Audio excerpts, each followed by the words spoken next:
नीतीश कुमार और तेजस्वी यादव कोई भीतर ही भीतर गुल खिलाने की तैयारी कर रहे हैं या फिर नीतीश कुमार के जो फैसले हैं वो उनके जी का जंजाल बन जाएगा। इन सारी बातों को लेकर के अब चर्चा ज़बरदस्त शुरू हो गई है और इस चर्चा को लेकर के बिहार सहित देश भर में राजनीतिक घरानों में ये चर्चा ज़बरदस्त ढंग से चल रही है कि आखिर नीतीश कुमार का ये फैसला किस करवट बैठेगा। जातीय जनगणना को लेकर के नीतीश कुमार ने सर्वदलीय बैठक बुलाई थी। बैठक सफल रहा, इसका दावा किया जा रहा है। लेकिन इस बैठक से निकल करके क्या आया, जहां एक तरफ तेजस्वी यादव कहीं ना कहीं इस बैठक को लेकर के काफ़ी आशान्वित नज़र आ रहे हैं और आशान्वित हो भी क्यों ना, क्योंकि सरकार में बैठे घटक दलों के बीच में उन्होंने दूरियां तो ज़रूर पैदा कर दी है। जहां एक तरफ आप देख रहे होंगे कि भारतीय जनता पार्टी इस जातीय जनगणना को लेकर के अलग स्टैंड रखती है, वहीं नीतीश कुमार इस जातीय जनगणना को अपना मोटिव मान करके आगे बढ़ रहे हैं। वहीं अन्य दलों की बात करें तो जातीय जनगणना को लेकर के काफ़ी खुश नज़र आ रहे हैं।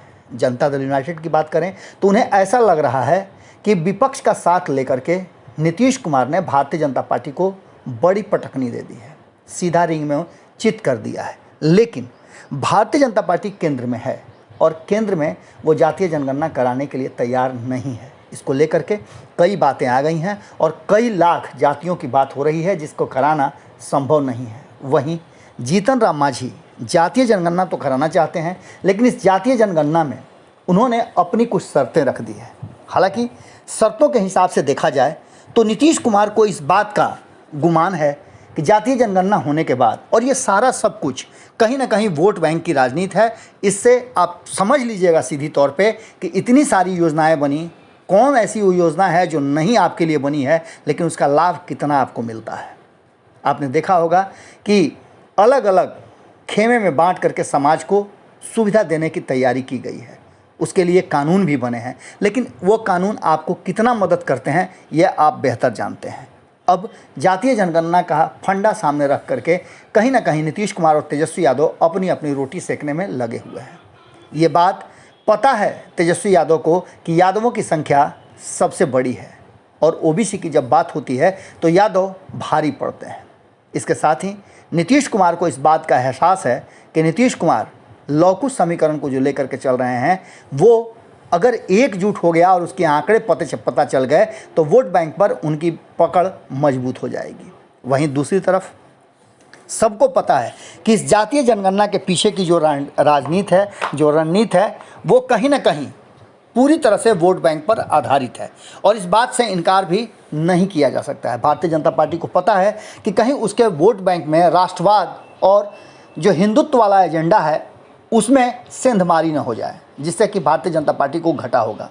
इन सारी बातों को लेकर के जो बयान सामने आए हैं उस बयान ने स्पष्ट कर दिया है कि भारतीय जनता पार्टी की मुश्किल और परेशानी क्या है और नीतीश कुमार क्या चाहते हैं जहां भारतीय जनता पार्टी को झुकाया जा सके। तो भारतीय जनता पार्टी ने इस बैठक में जो अपने एजेंडे रखे हैं, जो मुद्दे रखे हैं, वो मुद्दे बहुत पुराने हैं जिस पर तत्काल के लिए विराम लगा दिया गया था और नीतीश कुमार के कारण विराम लगा था। रोहिंग्या को लेकर के और बांग्लादेशी को लेकर के ज़बरदस्त तरीके से भारतीय जनता पार्टी ने सवाल खड़े किए हैं और कहा है कि जातीय जनगणना में ऐसा ना हो कि उनकी भी गणना हो जाए जिससे उन्हें नागरिकता प्राप्त हो जाए। आपको पता होगा कि सीमांचल क्षेत्र को लेकर के बहुत सारी बातें की जाती हैं और कहा यह जाता है कि सीमांचल क्षेत्र में जो चीज़ें सामने आ रही हैं, जिस तरह से परिणाम बदलते हैं, उसके पीछे कहीं ना कहीं बिहार सरकार की नाकामी है और अपने वोट बैंक को बढ़ाने के लिए बिहार में उस पर ध्यान नहीं दिया जाता है। अब इन सारी बातों को लेकर के जिस तरह से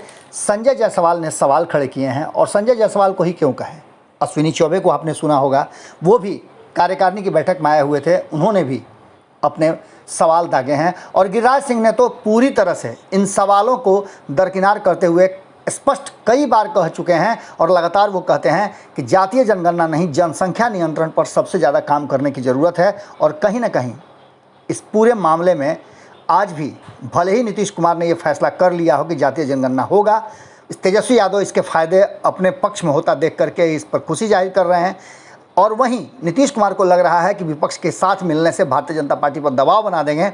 तो ये मुगालते में ज़रूर हैं, क्योंकि जातीय जनगणना का जो सवाल है उस सवाल पर भारतीय जनता पार्टी ने जो मुद्दे रखे हैं, जो बातें रखी हैं, वो आने वाले समय में हो सकता है कि इसकी गणना होने के बाद फ़ायदा और घाटा का जोड़ घटाव किया जाए, लेकिन वर्तमान परिस्थिति में कहीं ना कहीं भारतीय जनता पार्टी ने इस पर अड़ंगा जरूर लगा दिया है। कहीं ऐसा ना हो कि 2011 वाली ही स्थिति हो जाए, और जिस कारण से जातीय जनगणना की शुरुआत की जा रही है, जिस तरह से इसको पोर्ट्रे किया जा रहा है, कहीं ऐसा ना हो कि इसका प्रकाशन न हो और सिर्फ गणना तक ही सीमित रह जाए। क्योंकि नीतीश कुमार ने इसके लिए धन और शक्ति बल जो लगेगी, जो मेन पावर लगेगा, उसके लिए पहले ही से व्यवस्था करने की बात को लेकर के अपनी बात रख दी है। अब देखना होगा कि पूरे मामले में राजनीतिक बयानबाजी क्या होती है और हकीकत कहां सामने आती है। लेकिन इतना तो तय मान के चलिए कि इस पूरे मामले में एक बात तो तय है कि घमासान शुरू है और जातीय जनगणना नीतीश के जी का जंजाल बन गया है। जुड़े रहिए भारत लाइव के साथ, खबरों का सिलसिला लगातार जारी है। नमस्कार। अगर ये वीडियो पसंद आई और वह बिहार के राजनीति और बिहारियत से सरोकार रखेनी तो सब्सक्राइब बटन दबा के चैनल के सब्सक्राइब कर ली। ओजे एगो घंटी बा, ओकरा बटन दबा देला से कुल सटीक और मारक खबर रुआ मुफ्त में मिल जाई। अगर रुआ पत्रकारिता के हमनी के नया प्रयोग में सहयोग कर चाहतानी तो ज्वाइन बटन दबा दी। पेटीएम नंबर नोट कर ली 9386816700। धन्यवाद।